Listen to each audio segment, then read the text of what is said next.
Hey, thanks for joining me. Moon Knight by David Finch on art. Um, Moon Knight is one of these weird ass characters I do not get. I do not understand the appeal. Um, I don't get it. No one's ever been able to explain it to me. I remember reading somewhere that somebody explained to him that it's a bad character in an amazing costume. And I've also heard people refer to it as Marvel's Batman. I mean, really? Visually, I guess maybe, but come on, there's no comparison between Moon Knight and Batman. Before this series that come out, and I want to say it's almost 20 years ago. 2006 is when this says. So almost 2 decades ago, I had heard of Moon Knight. I have never read anything on him, didn't know a thing, not one thing. But the thing that sold me on this was the big hype around it was David Finch doing this book. And this was in an era when I think I was still into his artwork. I've talked about how, like, he started over at Top Cow, I think about 10 years prior to this. It was like 94, 95. And so this was '06. So yeah, he'd been doing comics for like 10 years. He started out, and it was just kind of one of those like kind of secondary artists at Top Cow. And then he got the chance to take over Cyberforce, and he got to draw some really good stuff and had the opportunity to draw a storyline that I actually remember and made it kind of good. And he suddenly became like top tier artist. And there was some point in his career when he was doing some stuff, and I remember it was on Marvel. It was some X-Men book. There's something with Cable, something where Finch had some quirky things into his figures, the faces and things like that just made me go. I remember I put down this book that I had, and I said, I am done collecting anything David Finch does. I was done with his artwork. I was sick of it. Something about it just irked me. It was so odd. I was done. It probably didn't help that the X-Men stories that we was reading, I was not interested in. It was like everything was just falling apart and dying. But I don't remember exactly where that kind of mindset for me fell with this. I just remember Finch doing it. Danny Meek is an incredible artist. The colors, I think it's Frank Darmada. I don't know much about him, except I thought his coloring looked really good. And it's a big relaunch. And then the writer, Charlie Houston. No idea who that is. I just remember that being kind of a big deal. Who is this? Who's Charlie Houston? I have no idea. But he had like a big love for the character. And so when they take and have a character that's out there and is, a quote unquote major character, but never really seemed to be utilized to their maximum potential. So you get like an A-list team, writers, artists, colorists, and they're going to like relaunch this thing and shoot it to the stratosphere of sales and popular culture relevance. Well, okay, you got me. Let's go. What do you got? What are we going to do? So I'd flipped through this just a little bit ago to kind of in preparation, and I forget how good David Finch is.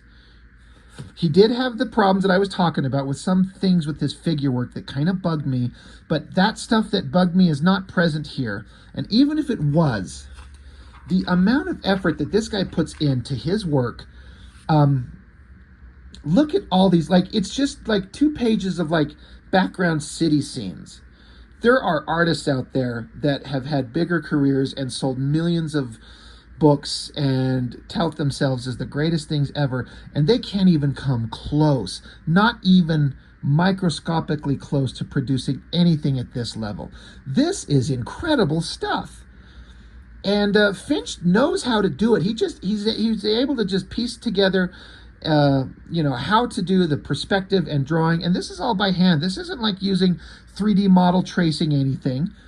This is drawing by hand with pencil on paper. Great detailed city shots, different types of structures and water towers and power lines and ventilation shafts and signs and everything, and pipes and ladders and all kinds of debris on the ground. It's incredibly good. I can't imagine it getting any better. It can be drawn differently, but better? And then the coloring, god damn. I've talked a lot about how old comics on newsprint often just that old vintage look can look so good.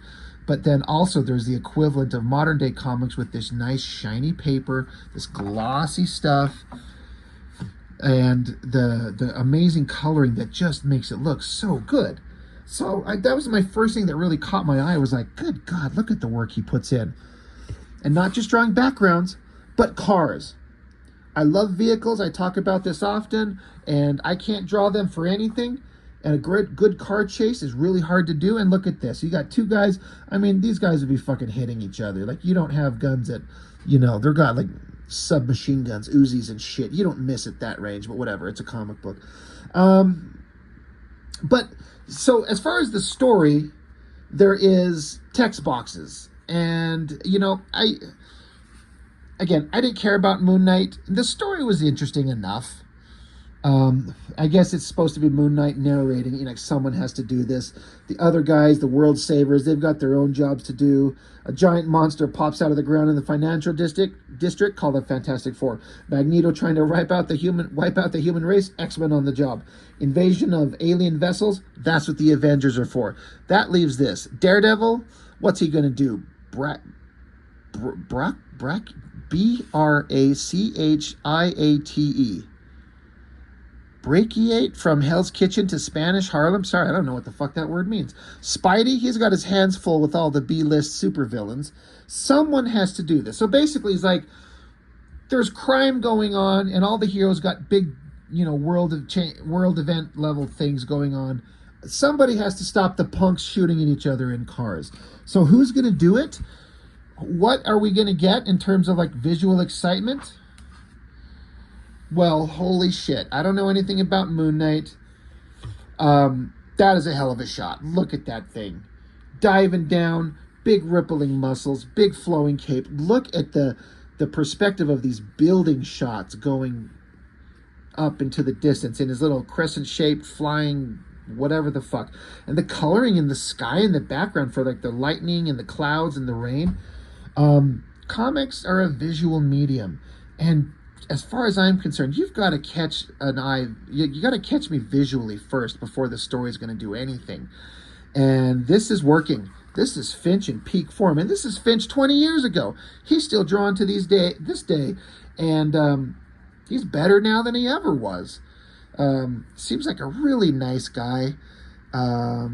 I was watching one of his art streams just the other day, as of this recording, on 2, 3, 4 days ago. He had Bart Sears on, and they were just drawing some basic figures and talking and going back and forth. And just Finch seems like just a cool guy, just like a nice dude, and great artist. He's humble, but he's talented. And this is how good he was 20 years ago. So, yeah, don't care about Moon Knight, but this is awesome. Yeah, and so Moon Knight saying someone has to do this. Someone has to do the fun stuff, it says. So far, it's pretty basic superhero shit. They're in a city. There's criminals. Somebody's got to show up in a vehicle and dive out of it and kick some ass. I also appreciate a lot the restraint. I just got done recording a video for this issue of Spawn. As much as I like the basic story, I could not stop talking about how many words were everywhere. In every panel, in every corner of every page, where McFarlane just has to fill it up with words everywhere, on every page except one. It just goes on and on and on and on and on and on and on. And they actually have the ability here to just let the artist tell the story visually. Look at these shots from inside the car. Great figure drawings, all the folds in this older guy's fat, wrinkly kind of face. Everything looks amazing. They're shooting at each other, and then suddenly his gun is gone, and the car gets riddled with bullets and flips over, twirls, crashes, explodes. The other car's going along. You see Moon Knight diving off it, and then he jumps in and grabs another guy out of the car. So Moon Knight's a super strong, super agile badass. I don't know what his powers are, except that they change with the phases of the moon. So if you happen to have a horrible crisis going and there's no moon out, it's a new moon, and so are you just out of luck? And if you happen to be lucky and it's a full moon, he's at full power. It's a dumb concept. I'm sorry. I also did not bother to watch that stupid, awful looking Marvel show because all the Marvel shows just become garbage. So I'm into this. I'm into this a lot. A little bit of text of the guy thinking to himself, how can someone live like this? The risks, the blood I've spilled, the times I've descended into madness, the times that I've died. So Moon Knight jumps onto the car. He tossed a hook onto the hood of the car, which, again, unless he's got superhuman strength, this isn't how car hoods work, but that's fine. Pops the hood open. And again, look at this incredibly well-drawn car.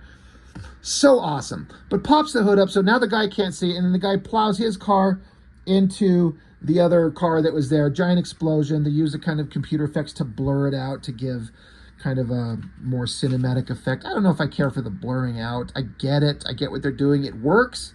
I get what they're going for. I just don't think it's necessary. But now, Moon Knight, he lands. Great shot of his feet. Good detail on the boot and everything. He puts on some like brass knuckles, but they're spiked. That's brutal. This guy's crawling out of the car as Moon Knight walks up. It's kind of like that scene in that last Batman movie when the Penguin's car flipped upside down and Batman's walking towards him, which was actually really cool. The guy gets out his gun, points the gun at Moon Knight's feet and fires, but Moon Knight jumps out of the way, comes down, snaps his hand, and then this other guy's getting out of the car, and I guess he shoots at Moon Knight, and he moves so fast that he punctures... there was something that was kind of confusing here. Like, this is Moon Knight's shoulder and cape, and the guy shoots, and then I guess he misses and hits the tire behind him. So Moon Knight's eye is glowing. And then the guy shoots at him a couple of times, and they just can't hit him. So the bad guy is just getting pissed off and scared. So Moon Knight's just standing there looking badass in there, and another great shot. So the bad guy puts the gun to his head like he's going to kill himself. I guess I don't know if it's trying to imply that he's either too scared to pull the trigger or he's out of bullets. So there was something going on here that I didn't quite get. Artistically, it's fantastic. Story-wise, he's talking about how he was an Avenger, but he was never taken too seriously to be an Avenger, so he was sent to the West Coast B team. Hawkeye was making fun of him. Hawkeye would make fun of his costume. Hawkeye was saying, you wear all white, but you fight at night? Why would you wear white? And Moon Knight explains, I don't wear white to hide myself like Batman would. He says, I wear white so they'll see me coming, so they'll know who it is. Because when they see the white, it doesn't matter how good a target I am, their hands shake so bad they couldn't hit a moon, or the moon. He says here, but I never told him the other reason. I never told him that a priest doesn't change the colors of his investments to suit himself. No, he wears them proudly. Okay. Proudly in his God's service. Some people get it. When I told Frenchie, whoever that is, the moon copter had to be built crescent-shaped, he almost quit. But he didn't ask why. He knew it was to praise my Lord Khonshu, to thank him for making me his blade of vengeance, to thank him for letting me to get to do this. So Moon Knight beats the shit out of the guy with his spiked brass knuckles, and just like, again, it's kind of basic superhero shit.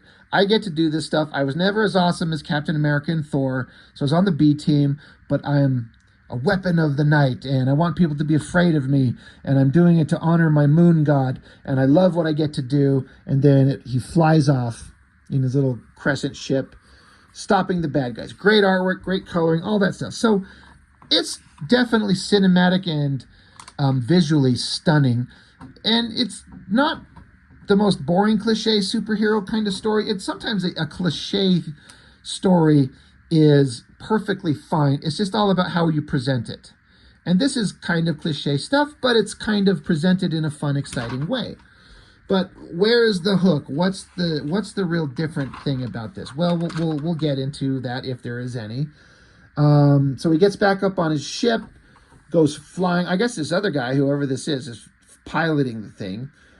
He says, being part of a team was never for me, but that doesn't mean you have to go at it alone. It doesn't mean that you don't have help, friends, a home, a church. So he's got his team of people that help him out, like Batman, basically on a Batwing, and this is Alfred in a way, and he's got his Wayne Manor and probably some version of a Batcave, right?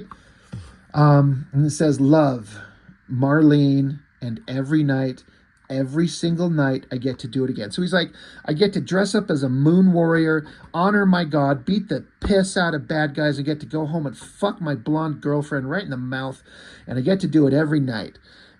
Great drawings, great backgrounds, good figures. Finch doing good female faces. He struggled with those for a long time, but he seems to have nailed it down. God damn, is this colorist good. Sometimes I don't like modern overdone coloring, and I'm not saying this is overdone, but it works really well. But he's all excited. Gets to fight monsters and bang hot blondes. But then something goes a little weird. It's showing him fighting bad guys here, more bad guys there, fighting Doctor Doom there. But then you see the pilot of the craft, and then as he backs away, there's a little smoke in his hand and like a martini glass, and then kind of a weird close-up of him making out with his hot blonde girlfriend. He gets to do it again and again and again, showing like he's fighting, making love, fighting, banging the girl, fighting, banging the girl, every night better than the one before, every night another chance. So the window fades into the distance, like it's just echoing this amazing life he's super happy to have. Close up on an eyeball, and it says, please give me another chance, Khonshu. I hope I'm saying the moon god name correctly. Khonshu, give me another chance. So now we see this guy, long hair, beard, like, okay. And then we get a big shot of a bunch of action figure wrestlers. And then, wait, it says, give me another chance to be a hero. So then here's a guy in a wheelchair surrounded by burnt candles, alcohol bottles, pill bottles. Is he crippled? Something's like, you're like, wait, this is him? So was that showing what his life used to be? And this is him now. Again, I don't know anything about the guy. I don't know his backstory, not one bit.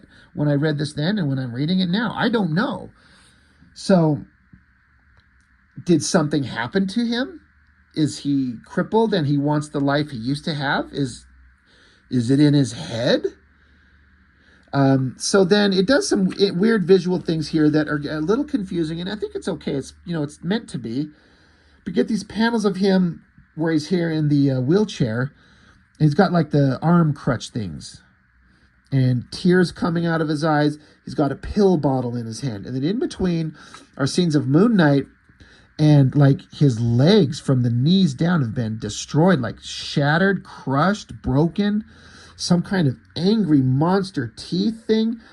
And then Moon Knight's hand ripping some gross looking fleshy something. Still fascinated with these amazing kind of background color cloud things. And